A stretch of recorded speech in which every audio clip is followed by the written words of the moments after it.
Hey everyone, this is Randy from BibleBuyingGuide.com, and I'm talking today with Melinda Bouma from Zondervan, and she headed up kind of an important project. And so I want to talk to Melinda about that today. Melinda, can you introduce yourself and tell our audience what we're talking about? Yes, I'd be delighted to. So, hi, Randy. Everyone, I'm Melinda, and I'm the publisher for Zondervan Bibles, as Randy said, and that is just a fancy way of saying I get to work with making new Bibles and bringing fresh life into older Bibles all day long, every day, and I love it. So one of the projects that I've gotten to be a small part of with an amazing team of specialists is bringing the Thompson Chain Reference Bible kind of into a revised edition for the 21st century. So that beloved TCR is what we're going to talk about today. This guy right here. Yes, so excited. I have questions on cards because, memory and stuff. And this helps me keep them in order. So I'm going to go ahead and just ask my questions in order. Okay. Can you step us through the process of updating the TCR? Sure, I'll do my best. And Randy, I also have some notes for myself because memory. So I want to make sure I don't miss any of this, especially because the process was pretty intricate because we felt such a responsibility to steward it well. So first I'll just preface the whole thing with saying, if you really want more behind the scenes details of step by step how we did this, there are blog posts that I know you helped contribute to that are on the ThompsonChainReferenceBible.com website. So I'll do my best today to give some detail, but that's a great place to go to learn more. The process of this was, as I kind of indicated, we want to preserve as much as we can about what people love about the Thompson chain. And so it felt imperative that we learn what the Thompson chain reference system is, how it works, how it has served readers over the years. I'm delighted because the editor on my team who worked on this has grown up using and loving the Thompson chain. So for him, this was a personal dream come true. And he also is very familiar with how the system works. But we wanted to do a lot of listening and a lot of question asking, and we did some polls in the Thompson Chain Facebook group just to learn from people who've loved this for years and say, what would you want improved, if anything? What do you want us to make sure doesn't go away? How do we really honor this legacy of 5 generations who've used the Thompson Chain in their personal study, preaching, preparation? And so we looked through the marginal reference system first. We made sure that was complete and comprehensive because over the years, as new editions came out, new marginal references were added. And so we wanted to make sure we had a complete system and that it was digitized. That was a big part of the puzzle for us. We reviewed the back matter and we looked at the illustrations and the maps and said, there's a lot here we want to keep, but we wanted to maybe update those. So those were actually all new, hand-drawn. We commissioned brand new maps, new illustrations. That was really exciting. We had the Herculean task of deciding what content remained and if there was anything to cut. And I say that because one of the polls that we did, we asked readers, what do you love about the Thompson chain? And what would you say is your favorite content or really most helpful content? And we heard clearly, Randy, from people, please give me more readability, like increase the font size, use better paper, more opaque fonts, but also try to keep it as portable and slim as possible. And it can be hard to make a print size larger and save on pages. And we've talked about this offline before, just how every Bible we make has its own ambition, like what is the goal of this Bible? And so every Bible, you're making decisions that are in some ways trade-offs from each other, because if this Bible's goal is to be super readable, then it might be a bigger Bible. If this Bible's goal is to fit in your pocket, it might be a smaller font. So in this case, we just tried to determine from listening to our readers, what do they want? And so the process of that was listening, updating where we could, and then a very stringent review on that back matter. So you've seen a new copy, you know this, but for listeners to know, one thing we did, it's the only change we made kind of into the text area, is at the back of the Bible where it used to have those condensed kind of book overviews. We did hear from readers those could be really helpful next to that book of the Bible. So the Thompson chain now has a very Clinical overview. It fits very well with the kind of personality of the Thompson chain, but there is a brief book intro for every book of the Bible. The rest of the back matter was either updated, revised, redrawn, except for a few smaller elements that were removed. But the big process piece we went through was to determine what to do with the archaeological supplement. So that's one of those pieces. It's always hard to make a decision where you're going to remove something, but our readers told us if it meant getting them a larger print size, that would be the one element they would sacrifice. And we agreed with that because you can get archaeological information about the Bible through other sources, through commentaries. We have other Bibles that do that. And honestly, Randy, it would have taken a really long time to get that updated.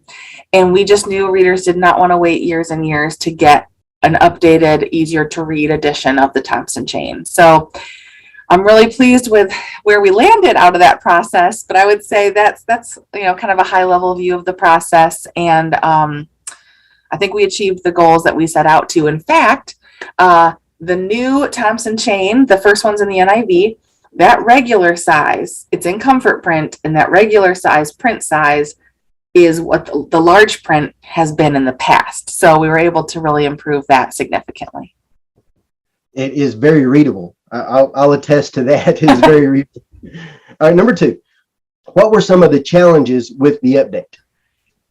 Okay, where to begin? Well, some of the challenges are what I already shared, which was just feeling that, I think, appropriate pressure and responsibility for updating such a legacy. I mean, this is not just a Bible. This is a Bible that's been used for 100 years, and it's an incredible Bible. So one of the challenges was to make sure we took the time to make those decisions. We didn't want to rush it. I didn't want to make a decision just for decision's sake. We wanted to. Emily Tobin, who many of you watching this might know from Facebook because she posts a lot in the groups. She's been doing a great job at being transparent with our decisions and timing as much as we can, share. She did a poll. We wanted to really listen, but the challenge of that then is making those decisions. And so that was a big one. One challenge was the time that it takes. We had to digitize files. We had to complete the chains. We had to have commission new maps and illustrations. That was a challenge. All of that is not cheap, but we didn't want to hold back. We wanted to, spend the time and money that was needed to make this a great resource. Continue it. I shouldn't say make it. It's a great resource. Make it more readable and just bring it, more up to date. And I think I've already hinted at this, but probably the biggest challenge I felt was just that pressure of taking this on and really wanting to honor the work that's come before, while setting this Bible up for another 100 years and helping new readers come into the Thompson chain family. Now, you mentioned completing the chains. Can you describe what you're talking about? I'll do my best. So the chains are, they're made, some of them work across all translations, and then some are translation specific. And so sometimes what would happen is over the years when these were brought into new translations, the chains were reviewed by a human being, by a you or me, kind of everyday person who can make mistakes and miss something.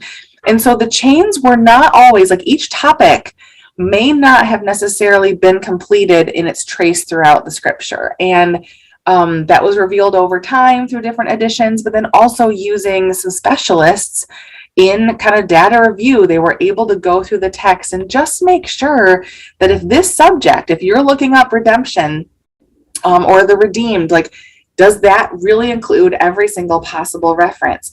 And does it include it in a way that it works through every translation? But then every Bible translation might have different language that's used based from its just translation process.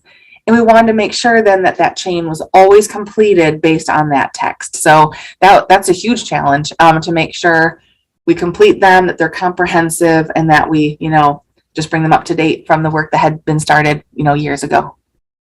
Plus, there used to be things in the back that were not in the margins. Exactly. And then there would be things not in the margins or in the margins that were not in the back. Yes. They've been completed now, correct? They have. So we reviewed the indexes, the numerical and alphabetical, against those marginal chains and vice versa. So if anything was missing from one to the other, they are now in there and complete. So yes, I think that would be, we feel like we've completed those chains and just made sure that the handwork that was done by faithful individuals, we had this extra element to kind of back check and review that.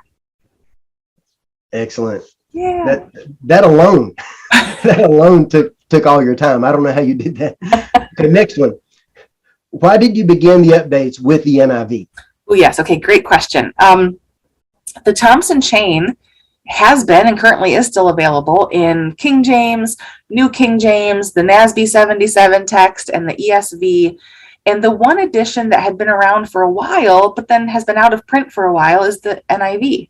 And I think it's likely when the copyright, like when the newest text was launched in 2011, the Thompson chain just was not updated to the 2011 NIV. And we've heard so many requests from people over the years that they wish that the Thompson chain was in the NIV. So we felt like, well, the others are still available, but this one's not available at all. So we started with the NIV so that our readers can have that option. Excellent. Okay. Can you tell us anything about the other translations that you have planned and their possible release schedules? And then I'm going to go ahead and mention that the ones that I get asked the most are the NASB 95 and 2020. Which will you choose, or will you choose both? And then also I get a lot of questions about the NIV 84 versus 2011. Okay. So can you talk about those? I'll do my best. So the short answer is that I'm not going to be able to reveal a ton of information that's not yet been shared. And here's why. Candidly, each one of these, it's not as simple as just retypesetting the Bible text and, the marginal references will automatically just work.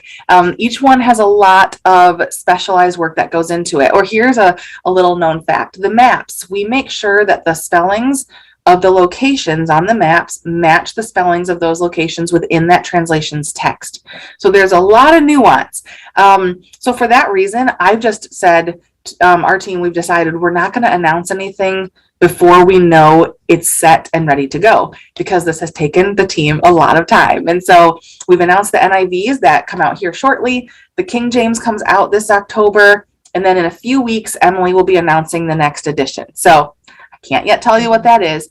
As for the NASB, we do hear that same question about, will you do the 95 text or the 2020 or both? What I can say is for that one, people just please keep sharing what you'd like. We're doing our best to listen to our readers. So we don't actually have an announcement on that yet. The NIV, I've seen that question too in the Facebook groups. So the 1984 NIV is not viable to be published. So it won't be available in the 84 NIV, but it will be available in the 2011. And that's because the copyright edition of the 2011 is the only NIV in print. And so that's kind of the charter of the translation committee, is that the NIV, it's always representing their most up-to-date scholarship and work. And so that's the only NIV that's available to be published. Okay. I did have a few people ask about the 77 NASB. Oh, sure. Okay. So I'm glad to have a chance to actually share this, because I don't think we've shared this anywhere yet publicly. The NASB 77 is what's used in the current Thompson chain. And so what we're going to do is the new Comfort Print edition will not be the 77. What we're going to do, though, is keep at least one edition of the 77 available in print for so long as people, want it and purchase it. So that's what's nice, is we have that option. It won't be the fully, revised edition, but for people who love the 77, they'll be able to get that one for a while to come. Okay, so the current 77 with the Kirkbride text, that will always be available. Yes. As long as it's people want it. Yep, exactly. Yeah. That's excellent. Okay, next one. Will there be any differences in the other translations? And you already touched on this about the maps and a few others, but I know there's a little bit more. So can you get into some details there? Sure. And it might be helpful for me to more start with what will be the same. So here's our goal. The Thompson chain, a lot of it will be the same in the sense of the current kind of layout, the print sizes. So you won't get like a regular size NIV that's 9.5 print size, and then the KJV be 9. They're all going to be the same standard across the 3 sizes. Each translation will be available in all 3 sizes: large print, regular size, handy size. Each translation will have a Premier Collection edition planned for the regular size at this point. Each one will have the same set of back matter, if you will. Each one will have book intros, but the marginal references and thus the indexes are built in a way where about 90% of the content in there of the different references matches or works across all translations. But there's up to 10% per Bible that's really specific to that translation. So, you're going to find differences in the marginal references and indexes. If you're using multiple editions, you'll see those. Also the spellings on the maps, like I noted. And then each one, for the translations that we, steward and publish here, they have their own comfort print typeface. And so, Randy, when you see the King James and the NIV, for instance, you would know right away, these are related. These feel like brother and sister, or, but they're not going to feel like identical twins, because the comfort print typeface really does bring out a different personality for that translation. And so that's one of my favorite parts of it, is things can definitely be part of the same family, but then unique for that translation and for that translation's readers, what they'll, most enjoy and appreciate. So. Excellent. Okay. So going forward from here, though, we have every translation will have all 3 sizes: handy size, regular size, large print, Premier Collection, and a Premier Collection. Do you have the Premier Collection in mind for large print or handy size? Oh, great question. Not yet in mind, like as a standard, but again, I've seen people requesting that. I think I've seen the most comments on a large print Premier Collection. So I would just encourage, anyone watching this today and anyone else who comes across this in the future, talk about that online, or, so show in your comments that that's what you would love. So if people tell us what they're looking for, we really do our best to say, hey, we're missing something here if enough people want it. So yeah, I would encourage you to just let us know what you're looking for. Excellent. I like it when publishers listen. Yeah, I think many do. Yeah, they do. One more, red letter versus black letter. So the Premier Collection is black letter. All other editions are red letter. Do you have any plans to do those in the other? No, we don't actually at this time. So again, that would be something, if we hear enough about, then people could let us know what they're looking for, and we'll see what we can do. Excellent. And then last one. Okay. Where can our viewers learn more about the TCR? Oh, yes. Okay. 2 great places. Well, 3 counting this today. Obviously, you do a great job of talking about this and reviewing and sharing what you know. You've also done for us, people might not know this, but we did an exciting video series that can be found on the Zondervan YouTube channel, where Randy just does a wonderful job walking through kind of who can benefit, how each different kind of use might play out. Like if you're a pastor, how would you use the Thompson chain? If you're an everyday person like me, how might this be beneficial? And those are wonderful. So I would encourage people to go there to the Zondervan YouTube and check those out. And then the other main place would be thompsonchainreferencebible.com. And there you'll find a newsletter sign up you can, submit for and get updates from our team of what's going on with Thompson Chain and new additions. Also, there's this incredible set of blog posts there.